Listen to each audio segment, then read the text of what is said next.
Today on the Premiership Perusal podcast, we'll be covering Matchweek 18 and 19. Not much movement at the top of the table, but points were dropped by each of the top three as United keep pushing up into the top four. Liverpool kind of regathering themselves as they make their push for Europe.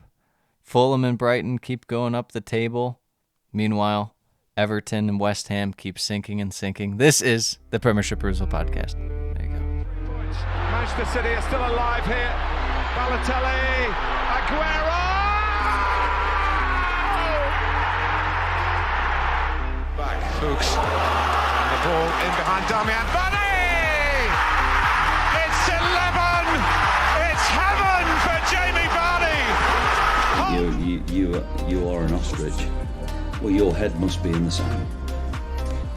Is your head in the sand? Are you flexible enough to get your head in the sand? Now the fans are shouting every week, Louis van Gaal's army! Louis van Gaal's army! Feet after a fabulous start, the game just got away from you there. I have nothing to say. Nothing to say about the game at all.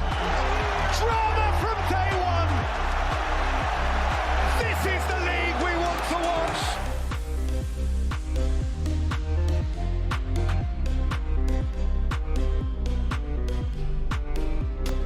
We had absolutely terrible intros. It's too hard with the 2 week, and it's too hard with the 2 weeks. I tried to go for the unorthodox method, but Hank just shut that down. He said no, that sucked. Yeah, well, and to be fair, it did suck. Both of our intros were not good, but you know what? But what can you do when there's 20 matches? I mean, Yeah. How could one person possibly touch on all the big moments that happened? Oh my gosh, yeah. But anyways, we got lots of games to cover. Let's hop into it. Into the first match, West Ham versus Brentford. No lineups. No We're not lineups. doing lineups. No lineups for the double match week. No one cares. No one cares. This one was kind of an interesting one because West Ham opened up the game, had possession pretty much throughout most of the first half, but found themselves down 2-0 at halftime due to goals.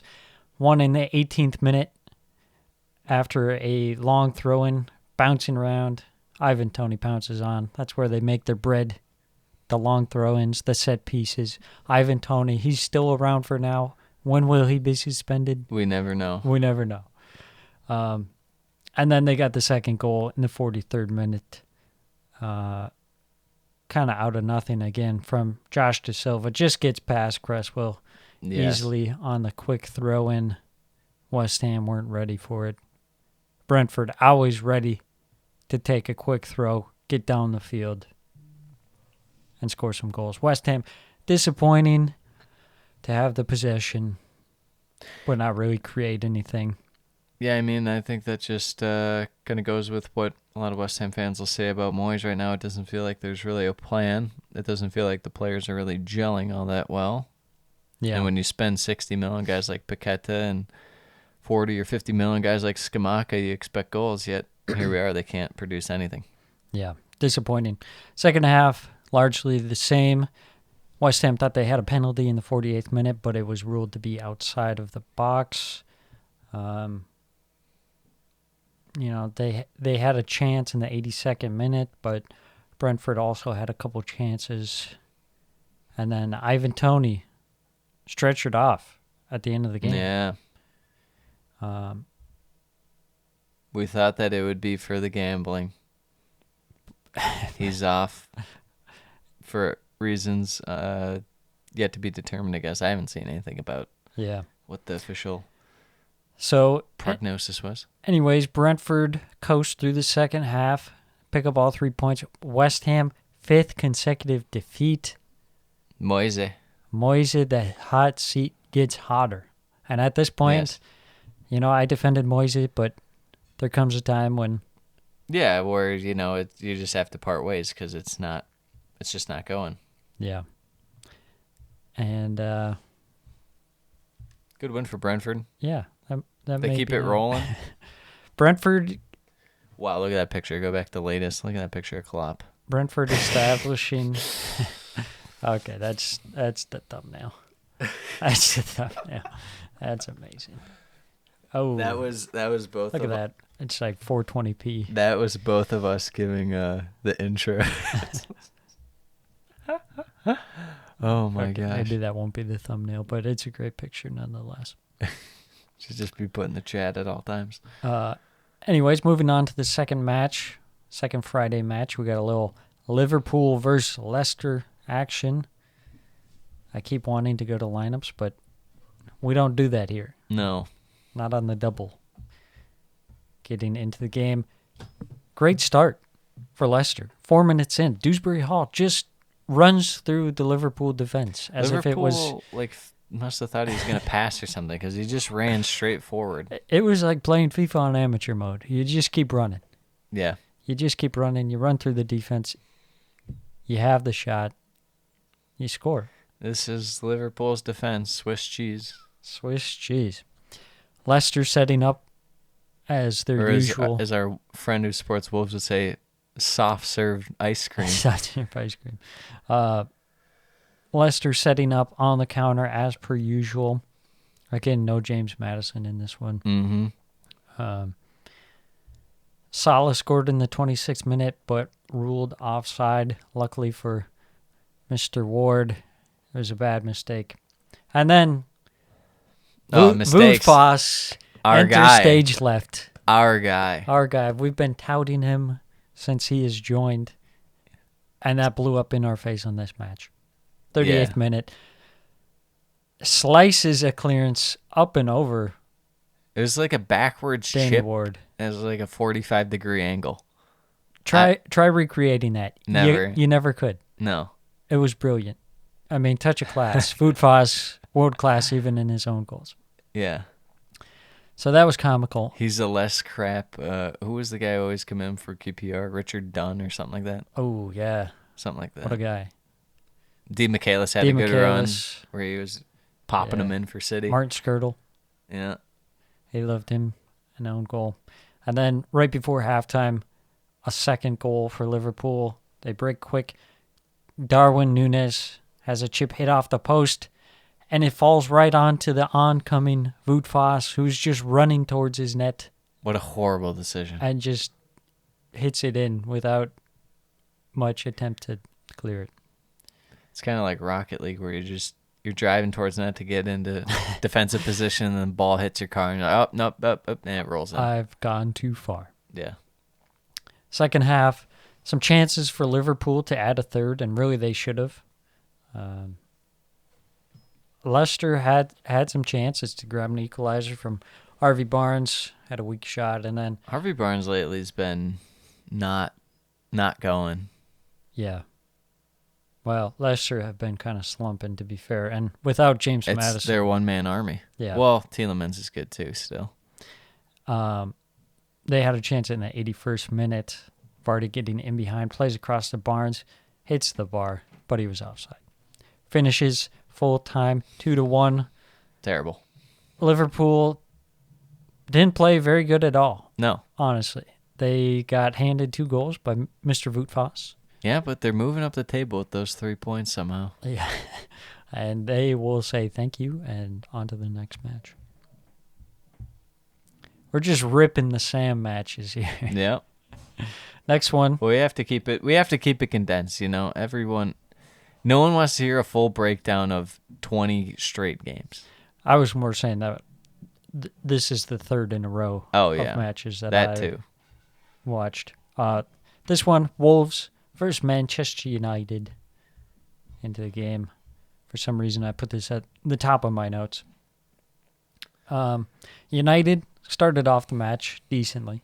Had a couple chances for Casemiro and Garnacho getting in. Little rotation action. Wolves were able to grow into the game. So they worked it out at the back. Showed some decent attacking intent for once. They didn't just continuously sit back for all eternity and try and hit on the counter.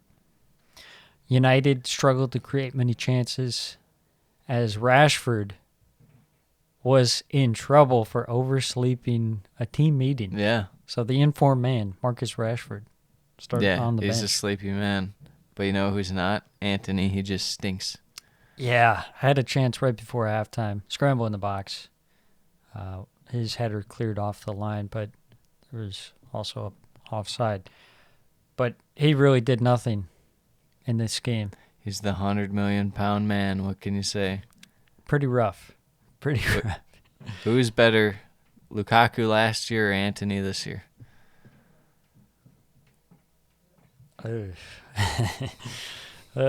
Lukaku at least started decently. Yeah. I mean, Anthony, I guess he scored a couple goals, but they both just were bought solely to score against Arsenal in their first game and then suck thereafter. Exactly. Goes into halftime 0-0. Second half, some better intensity. Both sides looking for the opening goal. Neves had a great attempt from a free kick. Forced David De Gea into a world-class save. Rashford finally got substituted on, and that was at halftime, actually.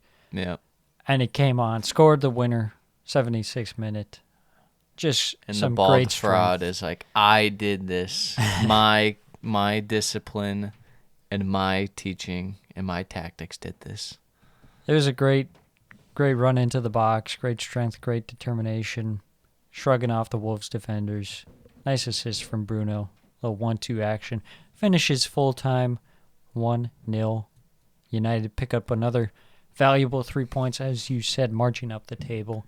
Wolves, another loss, but some signs of improvement. They don't look as bad. But they did start about Diego Costa. Can we talk about Wolves and how they might sell Matthias Nunes to Liverpool for 50 mil after they just bought him for like a 42?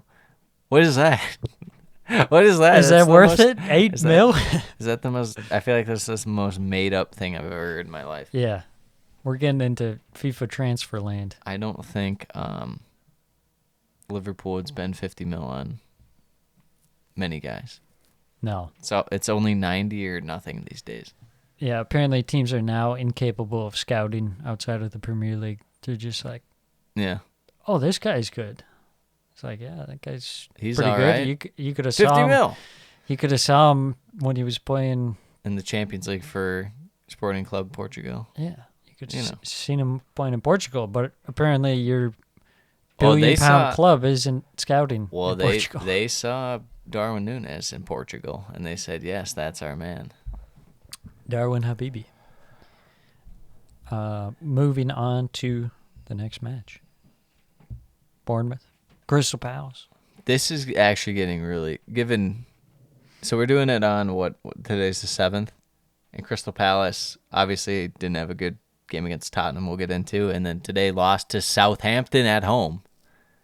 This is very troublesome, not only for Bournemouth. Bournemouth, what is up, lads? You see, the problem is you never hire the interim manager. Yeah. I mean, I love me some Gary O'Neill, mostly for the memes, but... Check up Scott Parker. Now he's at Club Brugge or somewhere. Yeah. Brugge. I mean, who could have seen this coming? You hire Gary O'Neill full-time, I know, and the results turn. Who could have seen it coming? How dare you? How dare you? That was your guy. Well, I mean, he's still a great meme. We love him. To the game. To the game. First half, really disappointing from Bournemouth in the first half. Sloppy possession, no opportunities in attack. Couldn't even get Dom Solanke. Kiefer Moore started up top as well. Yes. Really limited in attack because the midfield play, super sloppy. Someone who stood out to me, Jeff Lerma. I mean, I think this guy's just bad. Yeah. And he's a walking yellow card waiting. Mm-hmm. Crystal Palace scored their first goal in 19th minute, scoring from a corner. Letting Jordan Ayew be wide open in the box on a corner. To be fair, you do that. You have to accept that he's not going to score, and you know what? Sometimes he does. I mean, there's leaving a guy wide open, and then there's this. This was the worst defending of a corner I've ever seen. It was like everyone staying still, and then they kick the corner, and they're still standing still. Well, that's the only way to do it. Call it the Statue of Liberty defending. You just stand there. Yes. Make everyone freeze. Psych them out. Bournemouth had a penalty shot in 35th minute. Kiefer Moore going down in the box, nothing given. Could have seen it go either way. And then the 2-goal swing. Crystal Palace score from a corner again. Elise playing a ball to Eze at the top of the box. Hits it first time to the back of the net. Nicely worked set piece play there from Crystal Palace.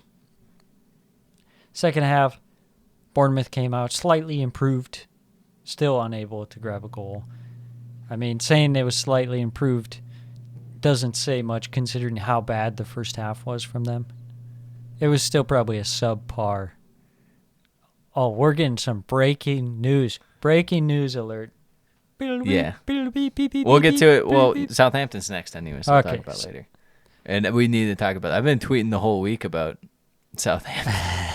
Not necessarily about their play, but this Nate Jones thing is hilarious. Back to the game. Anyways, Bournemouth a little better in the second half, but not great. Unable to grab a goal. Palace should have scored a third, honestly. Travers had a decent game. I do like Mark Travers. Even though he's not good, he's one of those guys who's not good, but I like him. Yes, exactly. He's kind of like Gary O'Neill. Yeah. You know he's not good, but hey, throw him in there. All right. Decent 3 points for Crystal Palace. Bournemouth skidding. Yeah. Towards the going down, down, down, and the flames went higher. They sure did. That burns, burns, burns. All right, Hank. Relegation zone. Not the relegation zone. Let's talk about two teams nowhere near the relegation zone. We're talking Fulham and Southampton. Well, one team's not. Well, yes, one team is not. One team sucks. And one team, unfortunately, does suck. This game, Fulham were pretty comfortable on the ball, but Southampton they're behind the ball, defending well. I don't really get why they start 4 at the back in this one, and then they went to 5 at the back.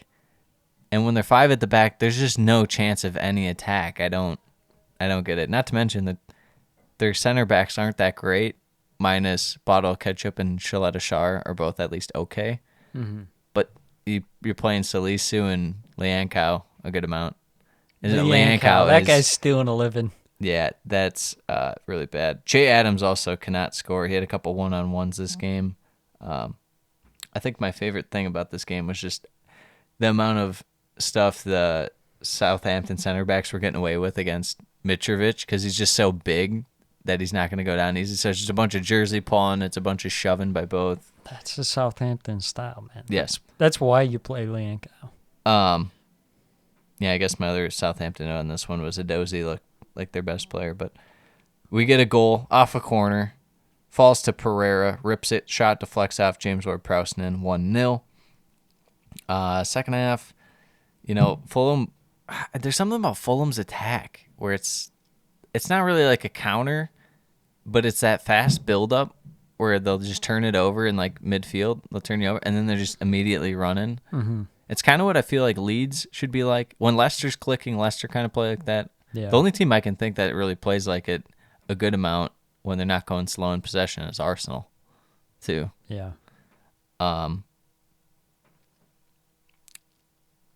What else happened in this one? Che Adams won a free kick. James Ward-Prowse goal to make it 1-1. Great knee slide, by the way, James Ward-Prowse. 10 out of 10. Putting him at 0 goals for the game. Yeah, well, Yeah, I count as 2. I count as 2. But Southampton make it pretty difficult on Fulham. Stu Armstrong looked pretty good in the second half, but I thought what was weird was Fulham kept committing strange fouls for no reason. Just it's like they do have James Ward-Prowse. Don't tempt it. Don't give him an opportunity to get back into the game. With that said, Fulham last 10 minutes were piling it on, and they get the winner at the back post as Joao Paulinho from Kenny Tete, sealing all 3 points, finishes 2-1 Fulham. Not a bad performance by Southampton, or a select few by Southampton, but there's a lot of guys just doing a whole lot of nothing for Southampton out there. And Nate Jones, I tweeted this out where it's this is just going as bad as I can remember. Mm-hmm. And not even for tactics purposes in a sense, because the tactics aren't really right, but the whole personality. I don't think I've seen a manager like this, unless I'm forgetting, in terms of like, he's like distancing himself from like the club. He's like, well, you know, Southampton, they tend to lose a lot. Like he's not part of the Yeah, club. and it's like, you trained with the team for like a month and a half. Were you unconscious? You are responsible for the team.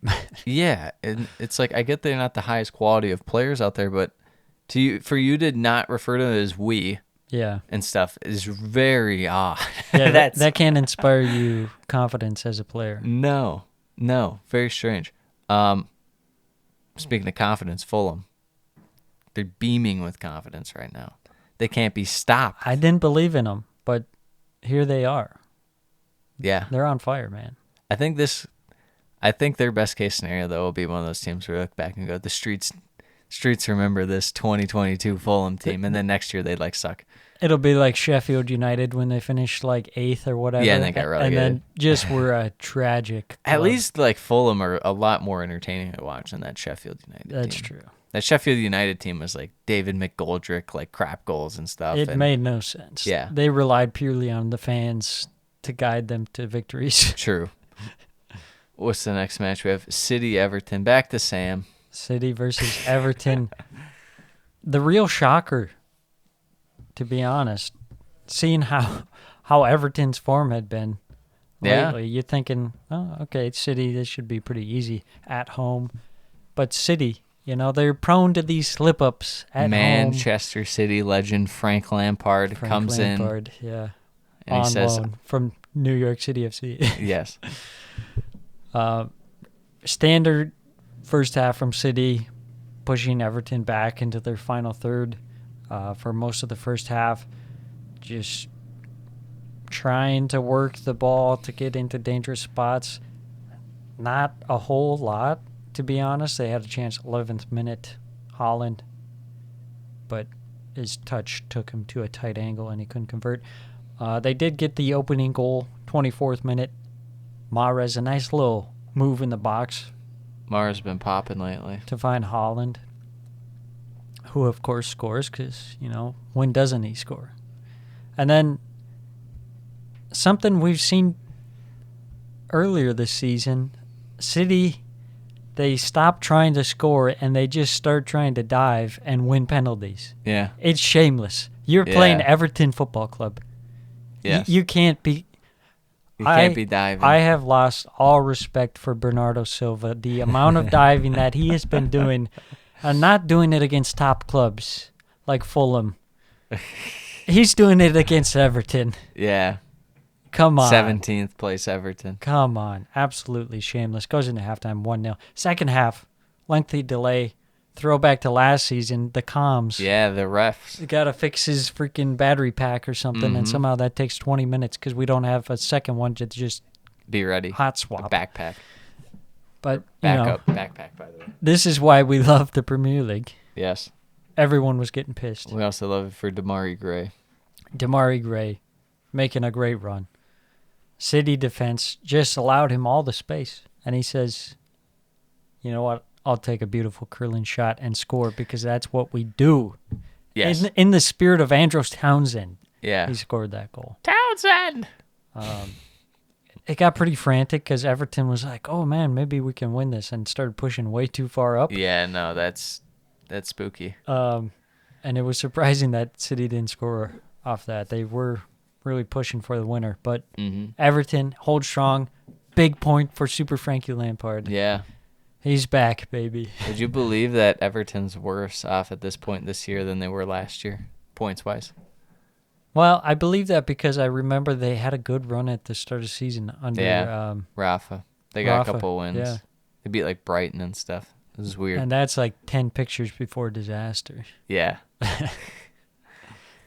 But that is concerning. Mm-hmm. Moving on to the next match. Oh, my gosh. The first 0-0. Money was lost on the parlay because of this game. Newcastle and Leeds. You know, Newcastle, this game, just a whole lot of long balls, and they were very, very effective.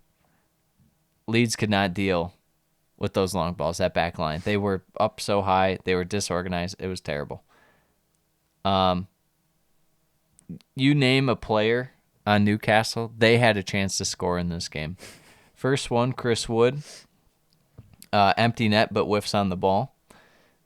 Shar off a corner had virtually an unmarked header, and he put it inches wide. Dan Byrne had one from about 4 yards out and just rips it over. Or no, he whiffed. He whiffed on it. That's right. And then Newcastle should have had a penalty as Tyler Adams just completely ran leg to leg, knee to knee with Fabian Schär in the box. No VAR review.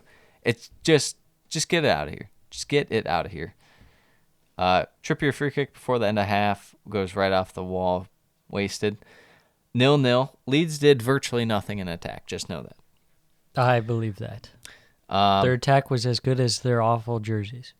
Yeah, the tie-dye in the rain. Also, this was like a monsoon. It was just like pouring rain. That made it even worse. Yeah, I mean, if you think of any way you could create a chance, Newcastle did, and everyone on the team had a chance, and they're just like, yeah, no, we're not scoring. Not even the man in form, Miguel Almiron, could score. Leeds kind of broke out 2 or 3 times this half, but never really got that close to the Newcastle box. Probably the highlight of the match was a nice almost fight and shoving between some players at the end. I think Tyler Adams was one of the main guys in it. And I truly have no idea how Newcastle didn't score in this game. It was honestly incredible. Who would have thought, of all teams to hold Newcastle goalless, that it would have been Leeds? Terrible. Leaky Leeds. Yeah. Jesse Marsh's men in the rain. That's a good point for Leeds. That's an amazing point. Who the hell thought Leeds had any chance in this game? At Newcastle. My Newcastle Fulham parlay. Shambolic. Oh, in the mud. In the mud. That game actually should have been 3-0. Let's move on. On to the last match of the year. Yes. Brighton versus Arsenal. And this was quite a doozy. It was kind of all hell breaking loose at times. But you wouldn't have expected it in the second minute when Bukayo Saka got an opening goal right away. Yeah. Right away. How about that? Dream start for Arsenal. Thinking, oh man, this is great. They're playing pretty well. Brighton, and it must be said, heavily depleted team. No Caicedo, Webster, McAllister. Yep. McAllister might have come on as a sub. Yeah, but they have Matoma. Match. But anyway, missing guys, and you could see it. They just weren't as crisp in the passing as normal. They had some good moments in attack where it was like, okay, they're pushing the ball up quick, getting the passing sequences going, but it just wouldn't come off for the final shot. Arsenal were able to grab a second goal, 39th minute, through Martin Odegaard, the man who is in terrific form, and then went into halftime 2-0. Great first half for Arsenal. Second half, come out, started just like they did the first half. Goal right away. Eddie Nketiah, 3-0 up. What could go wrong after that? Everything. Matoma. You can't stop this man. The Japanese buzzsaw. Anytime he gets the ball, he's running right at you. 110%. He's cutting through your defense. That's why we call him the Japanese buzzsaw. He just has the endless battery. Gets his goal, 65th minute. I knew it was coming. Yeah. It's gotten so bad to the point, and by bad I mean he's popping off so much that even normal people are like, who the heck is this guy? Now he's getting linked to Chelsea. Oh man. Yes. Arsenal had a good response to that, though. Gabriel Martinelli just marched down the field, had the near post rip. Yeah. Scored to go 4-1. And you say, okay, now it's over. Now it's over. Now it's over. But young Evan Ferguson comes on, the big lad himself, 18 years of age, also Ireland. Comes on, scores his first goal for the club, 77th minute, making things a little more spicy. It's 4-2. And then big chance at the end for Brighton, I'm pretty sure. Brighton had the third goal disallowed. for the slightest of offsides from Mitoma would have made it really interesting. Yeah. Really interesting. But Arsenal, hold on, 4-2. This is one of those matches where you're like, okay, we won the game. Let's leave and forget about that one. We got all 3 points. It was impressive to see Brighton fight back, even being down 3-0 shortly after halftime. 100%. 100%. Now, talk about a team that's used to fighting back, and they actually complete the comebacks. This game was another story. Yeah, Tottenham, Aston Villa. The ref was John Brooks for this game. John Brooks. Never heard of him. Never met him. Lackluster first half. Only chance coming from a Kane header cleared off the line by Ashley Young, and that was in like the 40th minute. Tottenham looking pretty sloppy in defense. Had some rash challenges. All 3 center backs ended up on yellow cards in the first half. Yeah, this was a very Tottenham game. Yeah. This was super Tottenham. The poor start. Super Tottenham. Super Tottenham. Poor start. Sloppy passing. Little in attack, creativity-wise. But we've come to see that Tottenham bounces only back. need one. They only need one. They bounce back usually in the second half. But guess what? It was Aston Villa grabbing the opening goal 5 minutes into the second half. Douglas Luiz taking a rip from distance. Lloris with the spillage. Yeah, that was terrible. Ollie Watkins collects it and passes to Buendia, who scores for the 1-0 lead. Mm-hmm. Tottenham were pushing for an equalizer, but the attacking output was just non-existent. Yeah.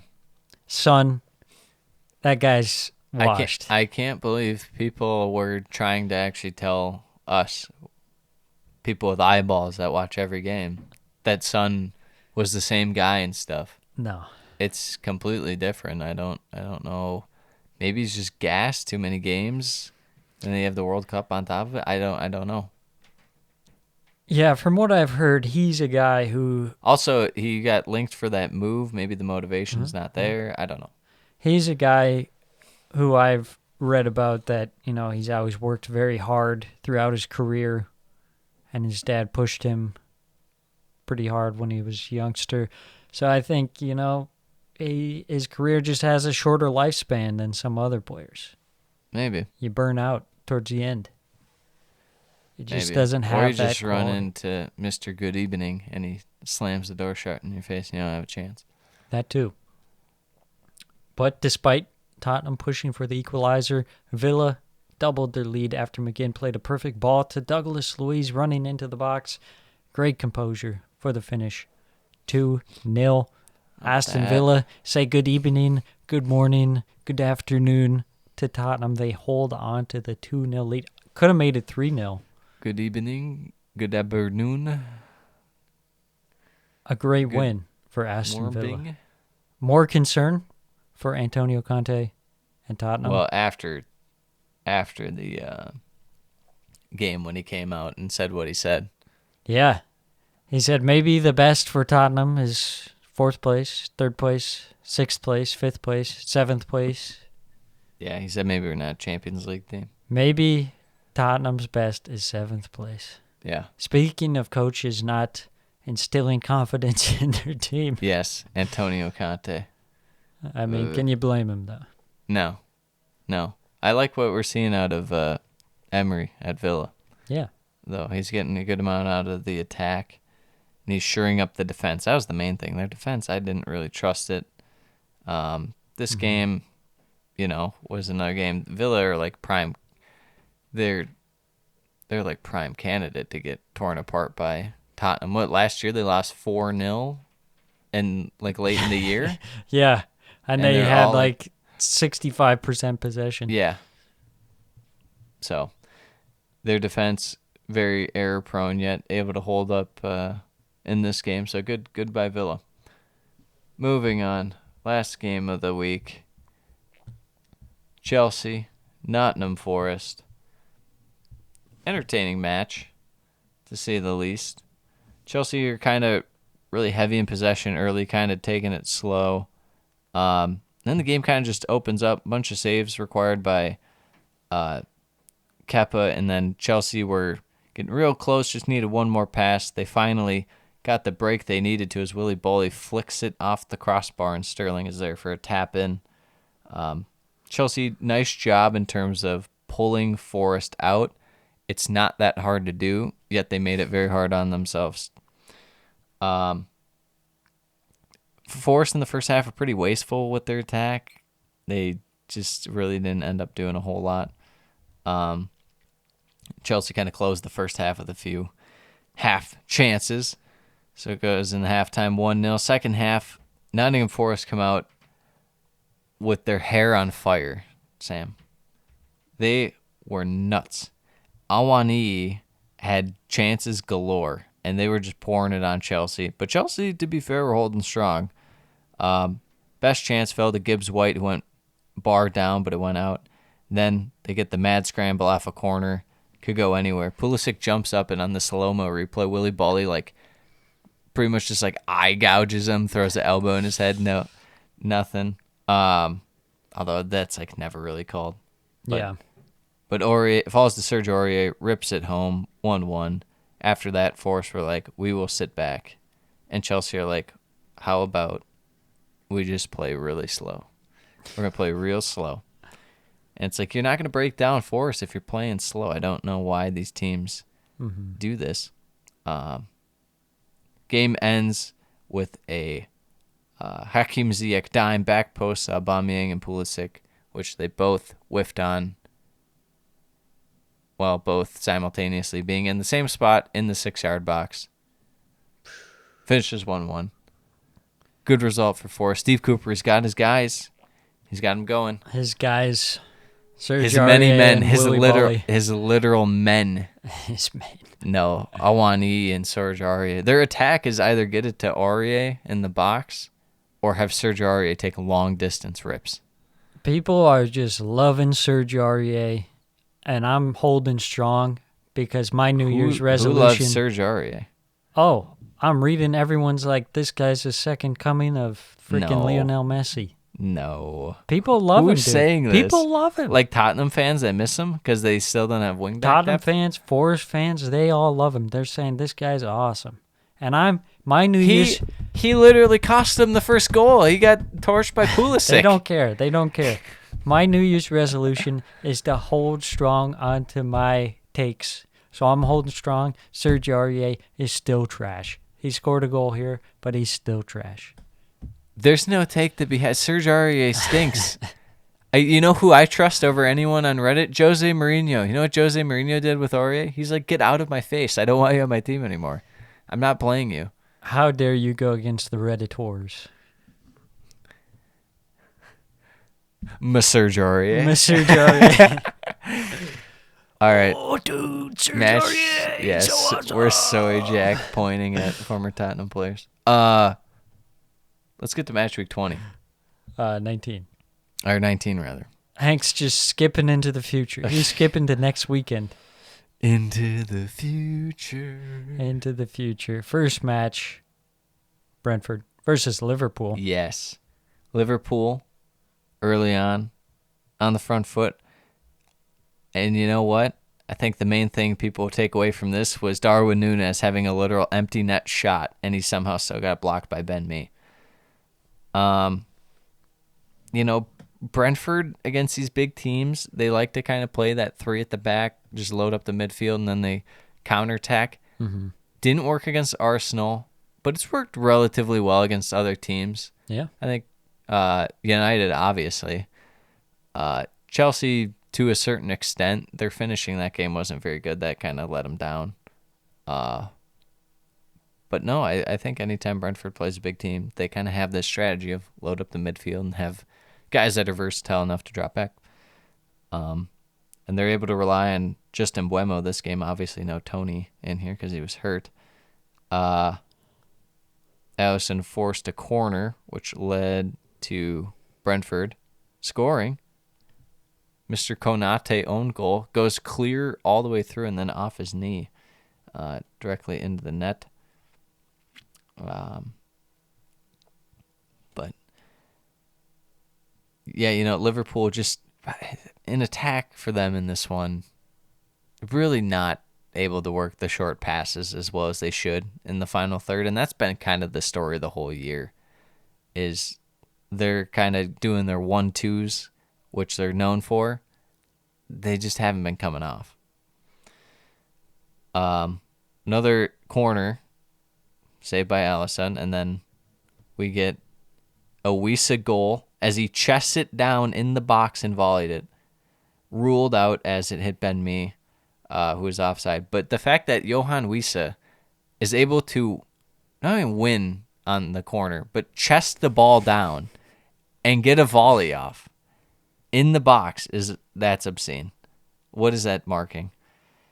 So it's ruled off, and then immediately Wisa scores again on a header. This time he's on. So it goes in halftime 2-0. Second half, 3 subs to start that for Liverpool. Sam's guy, Virgil van Dijk, off. He's off.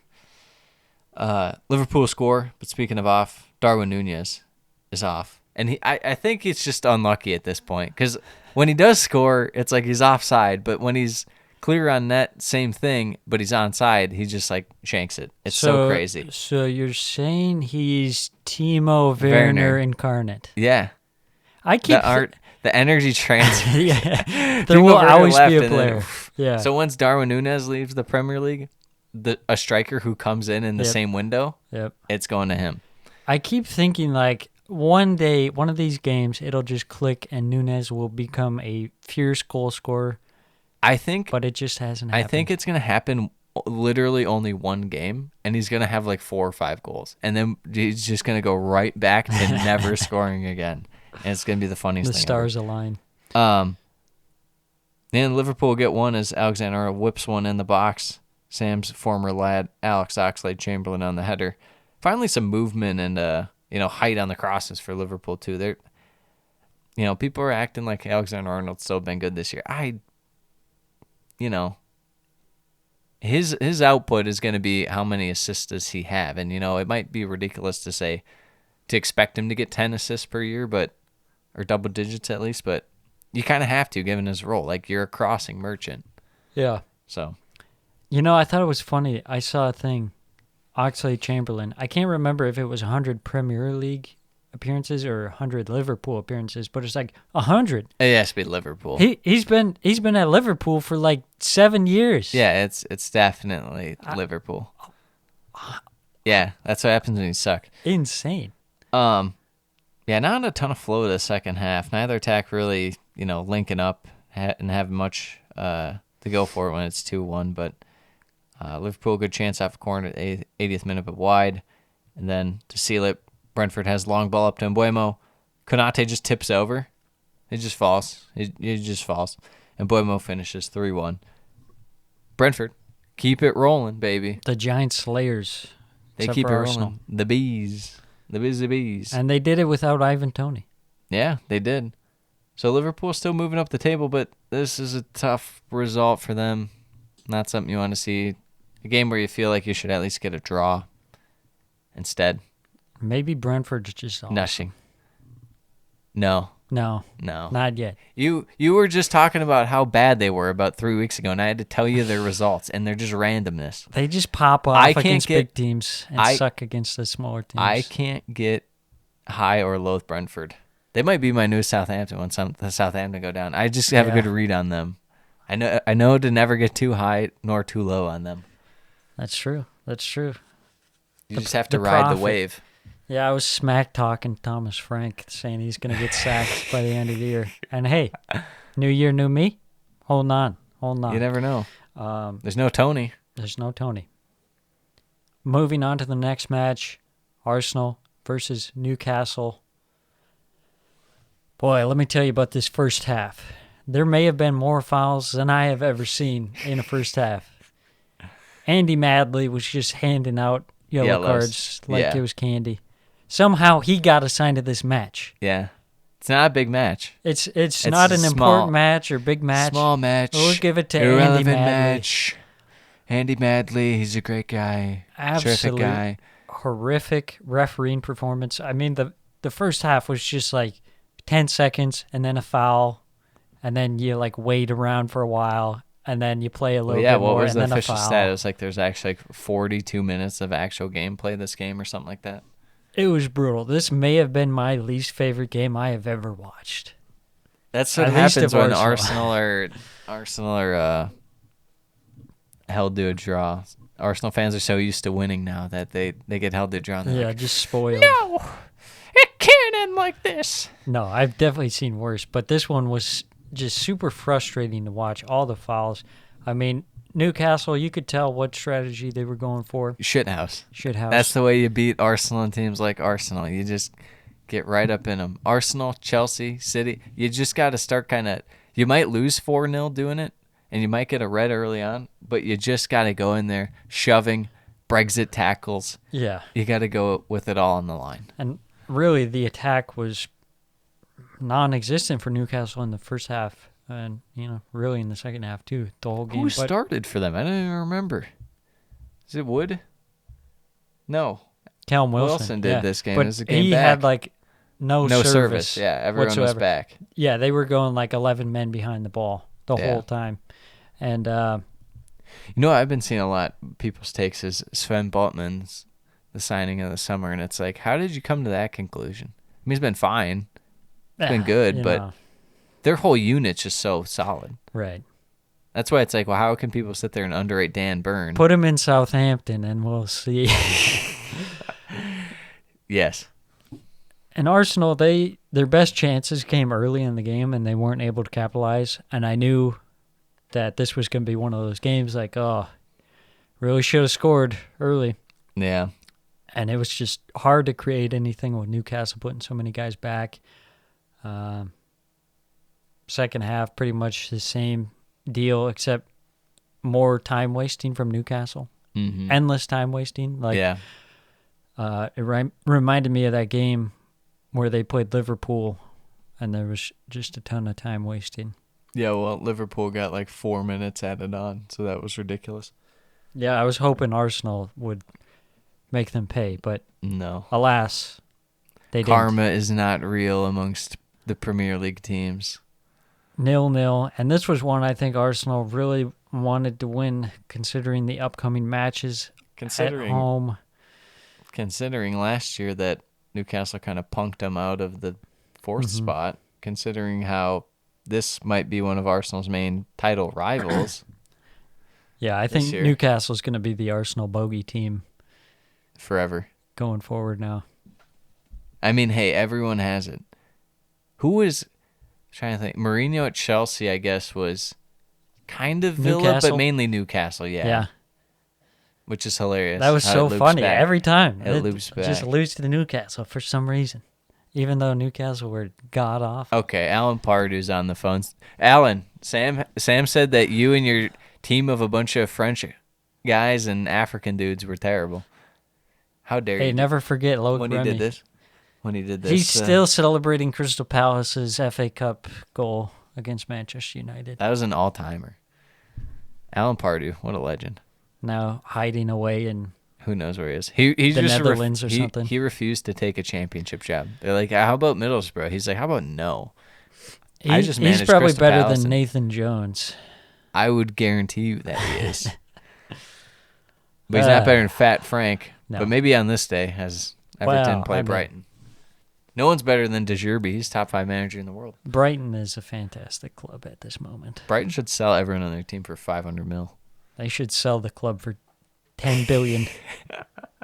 $10 club, billion club quid. The future leaves. They're going to sell it to Liverpool. Liverpool and Chelsea are going to have a combined team. It's going to be Brighton.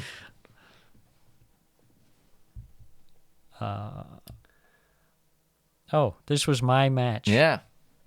It escaped my memory. Yes.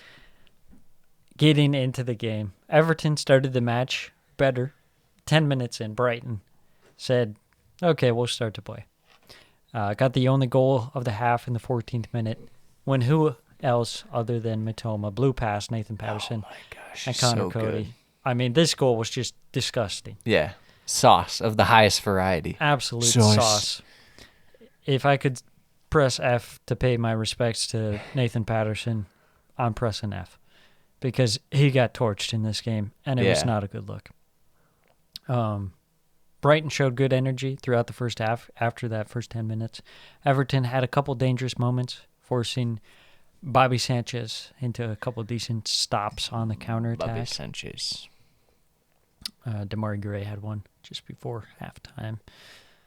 Goes in halftime, 1-0 Brighton. Second half, 52nd minute, Jeremy Sarmiento gets across through to young Evan Ferguson to double the lead. This guy is the real deal. Yeah, I'm thinking so. I think everyone on Brighton's the real deal. Yes. These days. Absolute class. And then 2 minutes later, get a third goal. Solly March does a number on Mikolenko and Tarkovsky with his cut inside and fires past. Solly March. Pickford easily. Solly March, career year. You love to see it. And then a fourth goal on the day, third in quick succession after a terrible turnover, straight to Gross from Idrissa Ganagai. And then a just delightful chip from Gross to make it 4-0. Idrissa Ganagai, terrible pass. It can't be stated how bad a pass it was. And then Bobby Sanchez says, let me impose myself on this match by committing a terrible foul in the box by taking out Iwobi. Who got hurt. And Damari Gray steps up, converts the penalty for the consolation goal. 4-1. Brighton march on. Is Super Frankie getting sacked? This one, you could feel the toxicity of the Evertonians. Yeah, it was they tough. quickly forgot that draw against Man City. Yeah, that was tough. And I think, with Brighton, what they remind me of, non-soccer comparison? They're like the Tampa Bay Rays, I think. They just have like the most random guys. They'll just pull them out. Low-budget dudes. Piece it together. They could sell Trossard for like 30, 35 mil and replace him with like Evan Ferguson. Yeah. Then 3 years' time, sell Ferguson for like the same fee and replace him with a guy. It just feels like they just pull these guys out of nowhere. And everyone's class. It's brilliant. Rough for Everton, giving up 3 goals in the span of 5 minutes. Yeah, that's not how you want to come out in the second half. That's not going to excite your fans. Yeah, it's not going to fly well with anyone. Anyone who likes to watch your team. Frankie was looking pretty sad. He always is. Who's looking pretty sad? James Maddison sitting on the bench because Leicester can't do anything without him. Leicester and Fulham. You could tell the vibe of this game right off the bat. Leicester conceded a corner like 20 seconds in where it's like panning around the stadium still kind of, and there's like the scoreboard's up. It shows like the ref, and then it just cuts back, and it's like Castagna dribbling back, and he just clears it out. It's like, what could have even happened? What could have happened in it's been 20 seconds. Yeah, in 15 seconds you had to concede a corner when you had the ball. Fulham really looking the better side. Leicester really couldn't get the attack going, and I don't know, their midfield was not doing so hot this game. I think I'll apologize right now because he's done about 1 million times more than I thought he'd do this year. Willian is just good. Maybe he's a West London guy. He's got to play for Chelsea or Fulham. Can't play North London. Has an over-the-top dink, which finds Mitrovic in behind for 1-0. Started by a Harrison Reed takeaway, by the way. Leicester's big chances in the first half came with through the man that Sam loves, Iosi Perez. He has a quick chance to respond, but absolutely skied it. It was so bad, it's unbelievable. And I just made a note here before the end of the first half. Leicester's success is long ball and counter. Their failure is trying to build out of the back and short passes. They should just never, ever, ever try short passes and building out of the back. That's fair. They just give it up. Good chance for Leicester starting the second half. Harvey Barnes stuffed by Leno. And Leicester's midfield kind of looked better as the game went on. The link-up play was much better, but that's not saying much because the first half was pretty terrible. Tielemans almost had a banger. Leicester had a nice counterattack. And the ref stopped it, which I thought was funny because we haven't seen that in a good while. Mm-hmm. At least not one that pops into my mind, but one where it's like, what are you doing?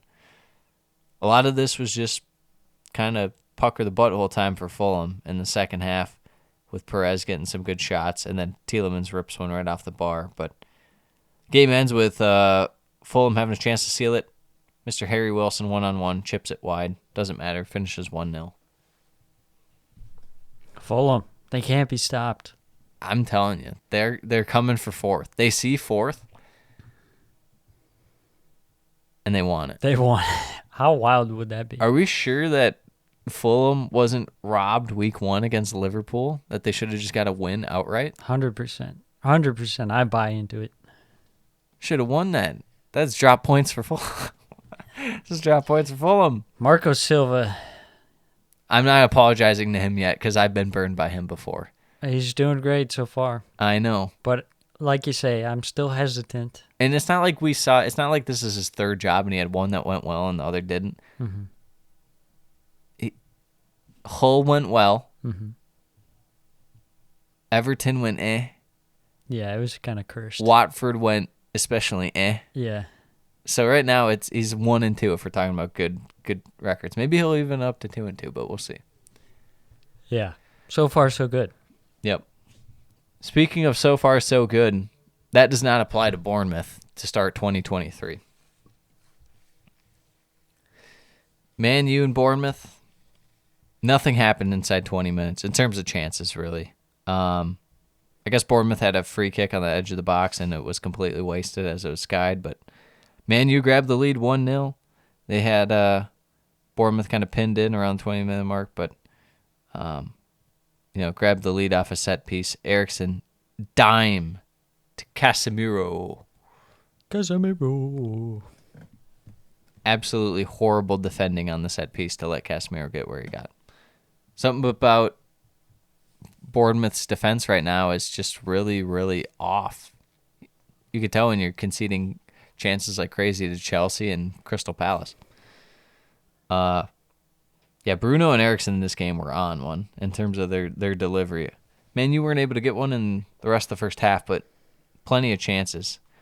And then second half starts off with some nice worked build-up play. A few forward runs results in Garnacho scoring it for Shaw. Little Luke Shaw free in the middle of the box. Not what you want to see if you're Bournemouth. Martial had a really good chance in this one and just completely messed it up.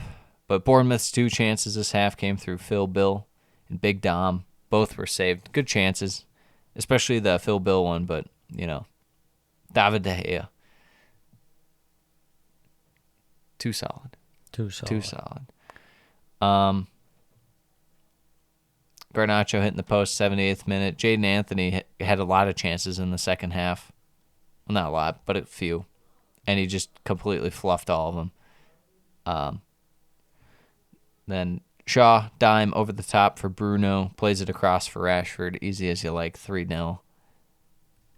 Ten Hag's men. They got it rolling now. They're loving life. Everyone's loving Erik ten Hag. They're loving life, and they're hating Ronaldo. Does it feel like United's the 4th best team this year right now? I don't know. I think they might be better than 4th. Really? I think they're better than Tottenham. I think they're better than Liverpool. I don't think they're better than either of the top 3. I don't think they're better than any of the top 3. I think 4th is fair for them right now. Yeah, I guess you consider Arsenal, City, Newcastle. You could say them and Newcastle might be on the same plane, but I give the edge to Newcastle. I give it to United. That's because you love them. United. Glory, glory, Man United. Glory, glory, Man United.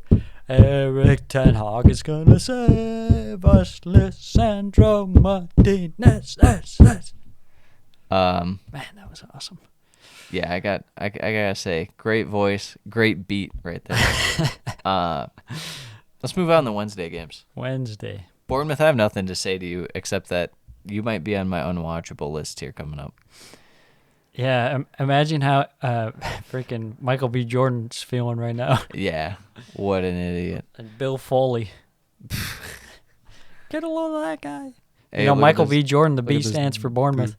Yeah, Michael Bournemouth Jordan. He was born destined to own Bournemouth. Southampton Forest. I'll tell you what.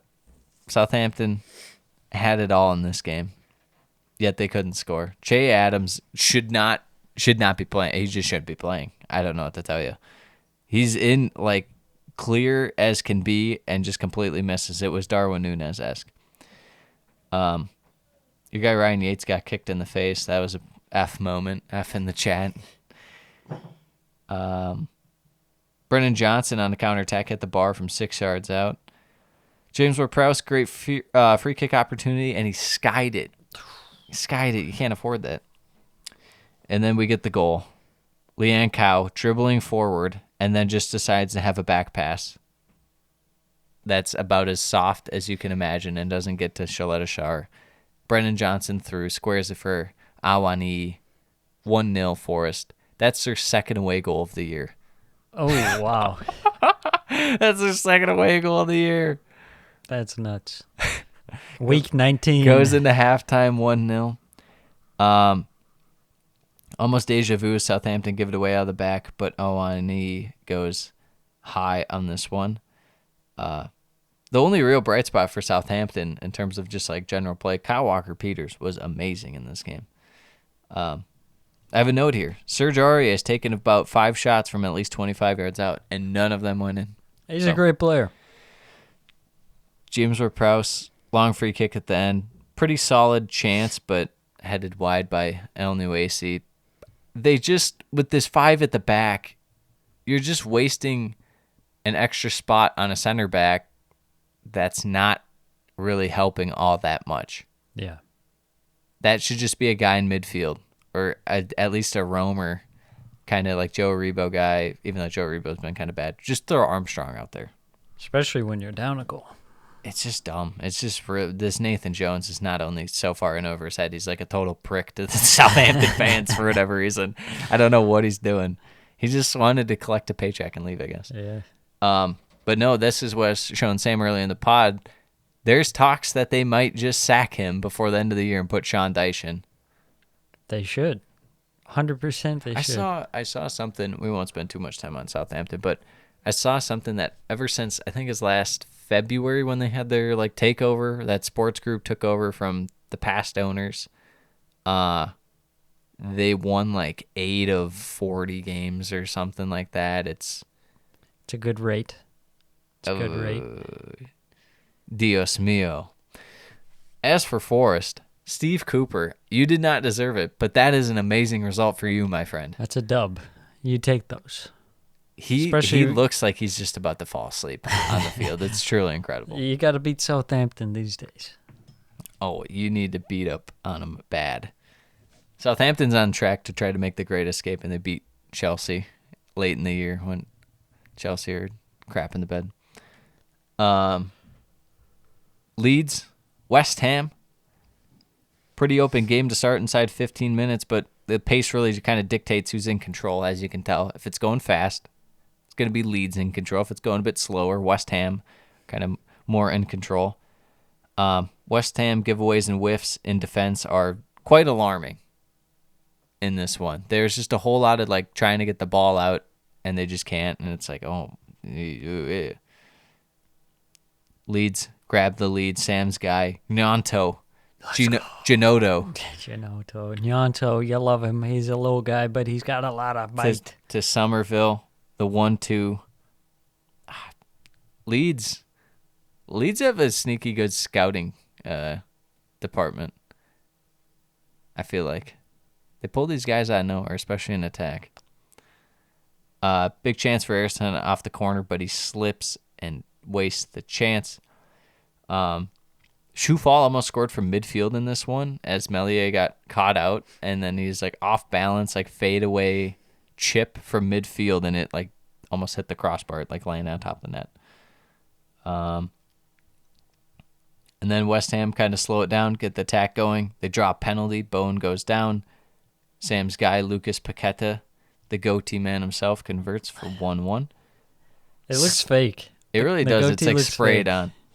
Second half, Skamaka grabs the lead. Bad giveaway by Brendan Aronson. 2-1 West Ham, and you're thinking, wow, West Ham, 2 goals in a game? How When could was this the last be? time they scored 2 goals? And then you think Leeds conceding 2 goals to West Ham? How could they stop Newcastle from scoring? The powers of the Premier League, my friends. Leeds defense and midfield definitely out of sorts to start the half. Thought Fornals had a really good game for West Ham. It feels like he's just not been there this year for whatever reason, but he's killing it this game. Leeds getting the momentum back, and then once you know it, Rodrigo, a little direct passing.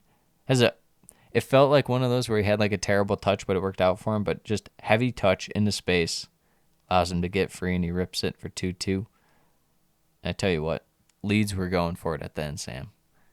They had a couple of chances, and I tell you what, Rodrigo should have had the winner, but Lucas Fabianski with a big save keeps it 2-2. Comes up clutch. I think if they blew this game, David Moyes might have been sacked. Yeah, Could have saved Moyes' job and the game. Mr. Fabianski. very well could have.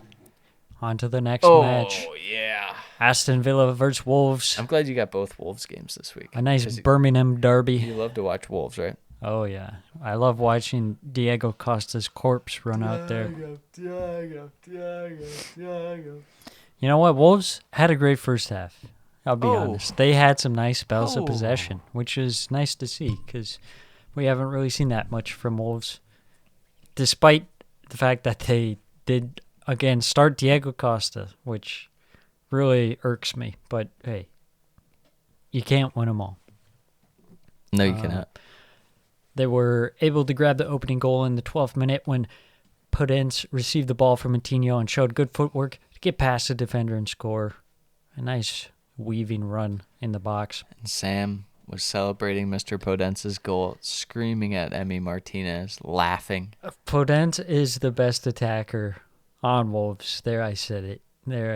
I will not go down without a fight, as I believe Guedes is truly the best. Well, Lopetegui doesn't like Guedes. Apparently not. That's what I'm saying. He must be the worst practice player like in the Yeah. world. Managers look at him and he's like, oh, he probably doesn't try, I'm concerned. I think he's doomed to the bench at this point. which is messed up because he looks good when he's out there. Yeah. Villa struggled throughout the first half. Got a little better towards the end of the first half. They had some possession, but not a whole lot going forward. Goes into halftime 1-0.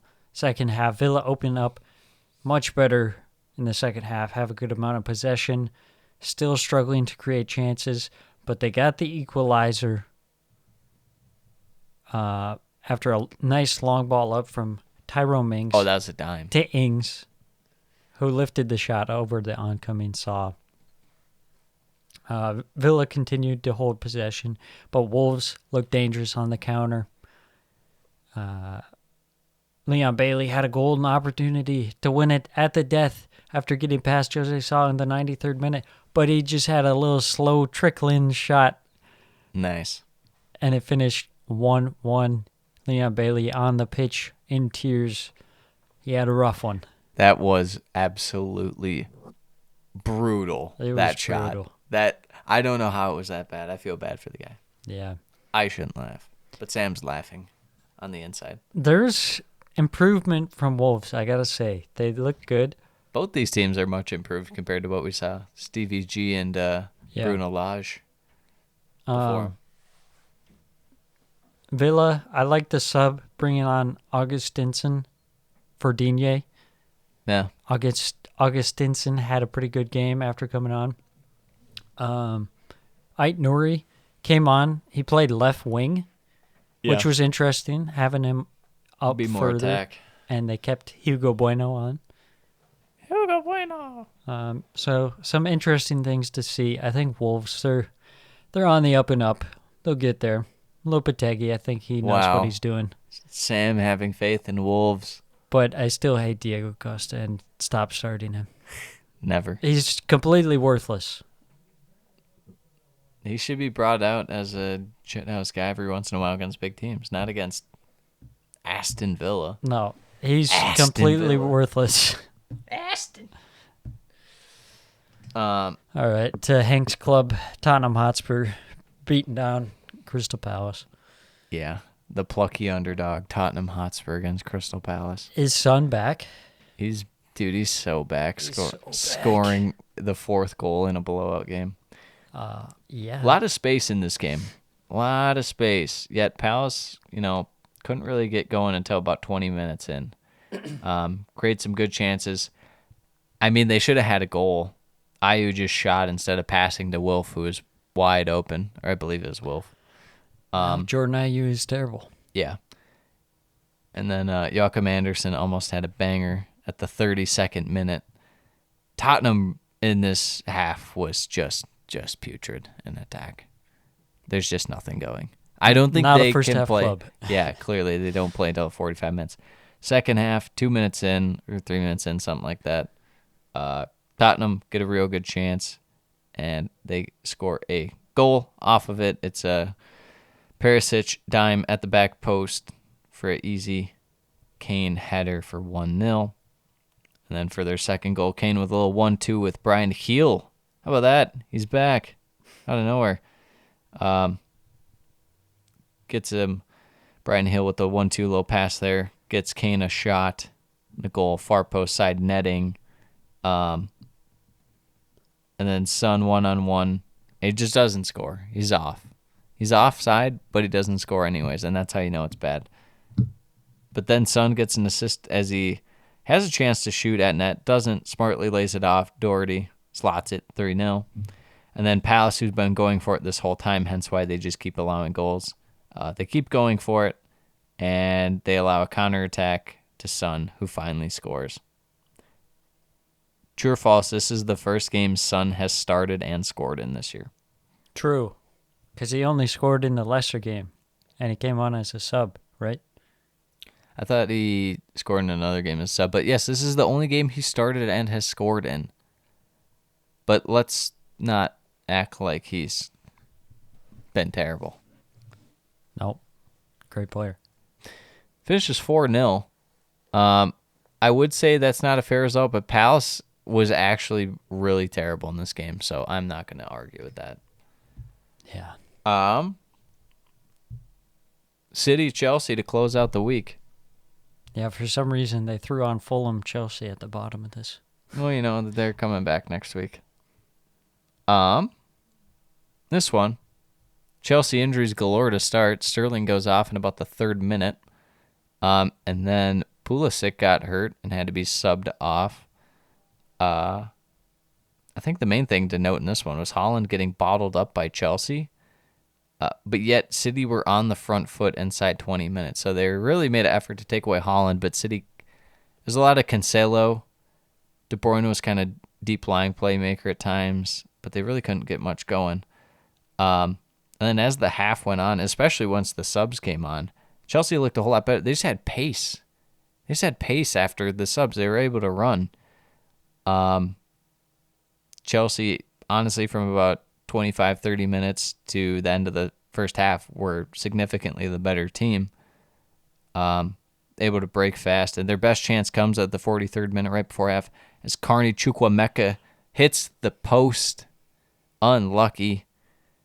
Goes into halftime 0-0. Second half, City much more aggressive and sharp in their press. Chelsea not able to break quite as easily. And then City get their goal. Jack Grealish squares it. Kepa doesn't claim it. Mahrez taps in at the far post. I'm not sure what Kepa was thinking on that one. That was pretty bad for how good Kepa's been this year. He just let it roll right past him. Yeah, I mean, towards the end, City kind of just sat back. They're kind of comfortable with it. Let Chelsea do what they wanted to. But at the very end, Chelsea had a counterattack. Probably like a 5-on-3 or something like that. Fell to Lewis Hall, who just narrowly missed the net. And it finishes 1-0 City. Good result for City. Almost a must, given where they're at. Chasing Arsenal and kind of neck and neck with Newcastle. But I thought Chelsea played pretty well this game. It was kind of like if Chelsea had like 5 or 6 chances against like Arsenal when they played Arsenal, but they had nothing going to attack that game, so that doesn't really apply to it. But I don't know. Chelsea are not playing that well yet. They're sticking around with Man City, but then it's like, is Man City playing that well right now? They just drew with Everton. I don't know. It's interesting to see Chelsea bring in a lot of youth guys playing Lewis Hall, Amari Hutchinson, Gallagher coming in. That's what you got to do. Chukwuemeka. That's the smartest thing to do. You have to get some energy back. Pierre-Emerick Aubameyang. Oh, my gosh. Get subbed on to get subbed off. You just send him home. He's not good. I'm back. I'm blue. I'm back, and I'm blue. Sorry, Arsenal. Sorry, Arsenal. I'm still fucking trash. Just like the moment you sold me. Yeah. That's it. That's it. And what do we got for next week? We have a Thursday game, and then we have some Friday games. Let's get into some predictions here. Let's get into some predictions here.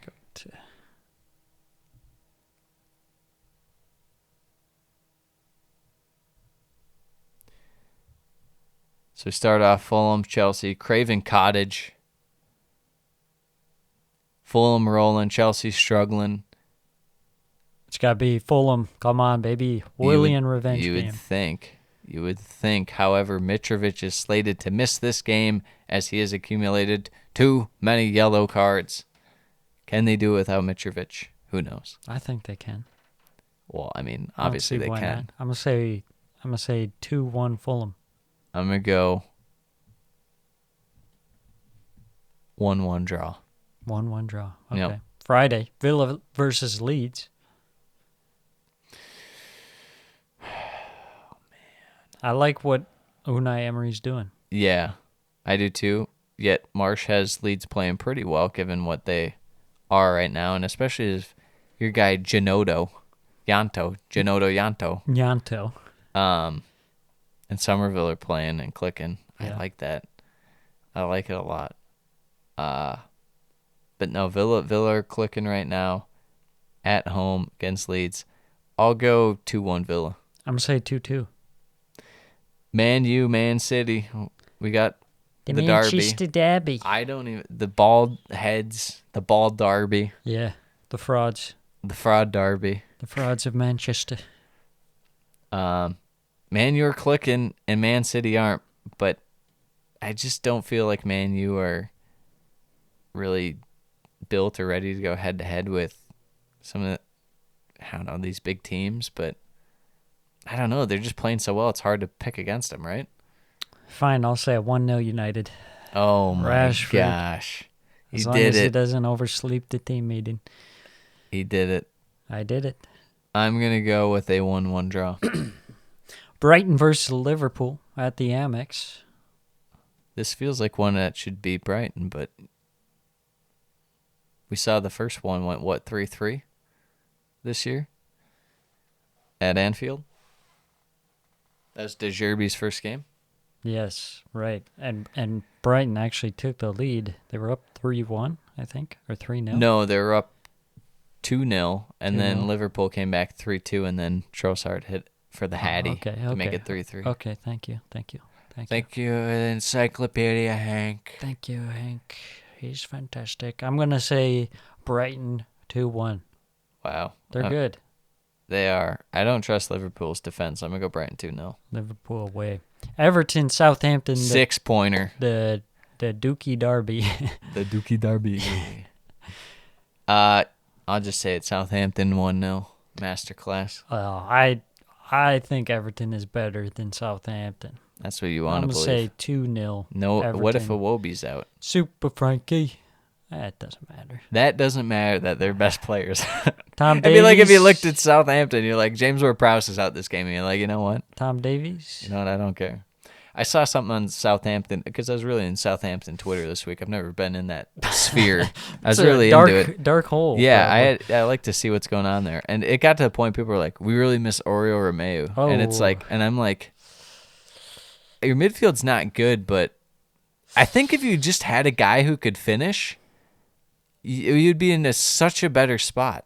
Yeah. Like, they're getting chances for Shea Adams, and he's just crapping his pants. It's really bad. He's very low on confidence. Well, we get to see a World Cup curling hero Orsic this game for Southampton. I don't think he's... Oh, no, I was thinking of the FA Cup game. Yeah, I think probably. Yeah. Maybe as a sub. Yeah. Yeah. Might be worth it. Forest Leicester, the derby. Yeah.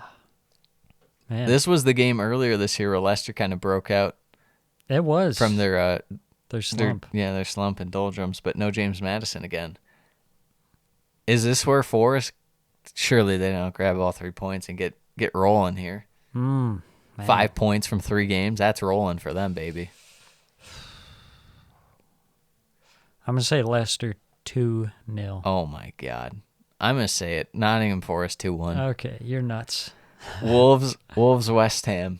All right. This one is going to hurt my eyes. This is a crime against humanity. How can we have Everton, Southampton, and Wolves, West Ham in the same match week? That's illegal. Should be. Man. I'm going to say Wolves 1-0. I don't feel great about it. Yeah, I think Wolves will probably win. Brent. I think. Oh. I think 1-0 is a good score. Okay. Brentford, Bournemouth. I mean, it's hard not to say Brentford, given Bournemouth's poor form and Brentford's great form, but That's the beauty of the Premier League. yeah. I'm still going to say 3-0 Brentford. 3-0. Yeah. I'll go 1-0. But I could easily see this just going fucking sideways and Bournemouth wins or something stupid. I will not be betting this one. Let's put it like that. I think Brentford's going to win 3-0, and I think Gary O'Neill's going to get sacked. How dare you? Chelsea, Crystal Palace. You get double Chelsea this week. How about that? Yeah. This is a good time to catch Crystal Palace by the looks of it for Chelsea. That's But also true. a good time to catch Chelsea for Crystal Palace.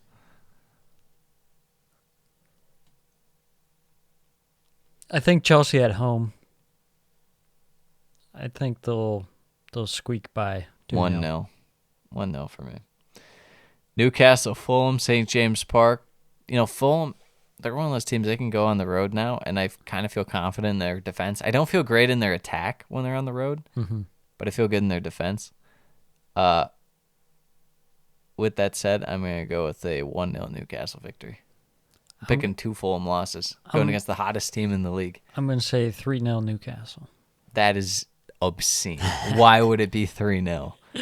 Tottenham, Arsenal. Here comes... I think Tottenham 5-1. I don't think we have a chance. Do you remember the last game at Tottenham Hotspur Stadium? I'm not familiar with that Rob stadium. Holding, red card. Yeah, that's not 5-1. What was the score, like 4-0 or something? Yeah, you know. It was an embarrassment. You know. That was probably one of the most shameful games I've ever watched. And I mean, to be fair, the referee was horrific. Let's see here. Tottenham, I think the derby match, it's at Tottenham.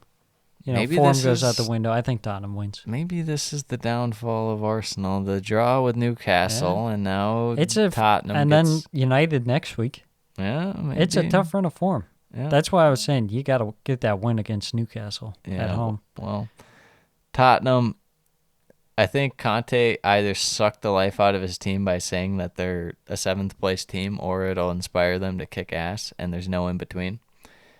But yet they can't play in the first half. I'm going to go with a 2-2 draw. I would say 2-1. Harry Kane is going to score a penalty like every I freaking was North actually London going derby. to I was actually going to guarantee that. Guaranteed. Yeah. Yeah, put money on that. Death taxes and Harry Kane scoring pens in the North London derby. Yeah, what can you do? Yeah. All right. That wraps it up. That was fantastic. That was fantastic. Everybody, have a great week. We'll see you sometime next week or It's the week after. this second half is going to get so goofy because there's going to be a bunch of like Thursday games. Like, when are there ever Thursday Premier League games? Yeah. We'll probably be back next Wednesday. Maybe Tuesday. Maybe. We'll see. Maybe Tuesday? If there's anything left to be said. Whatever that means. If there's even a league left. We'll catch you next Adios. episode.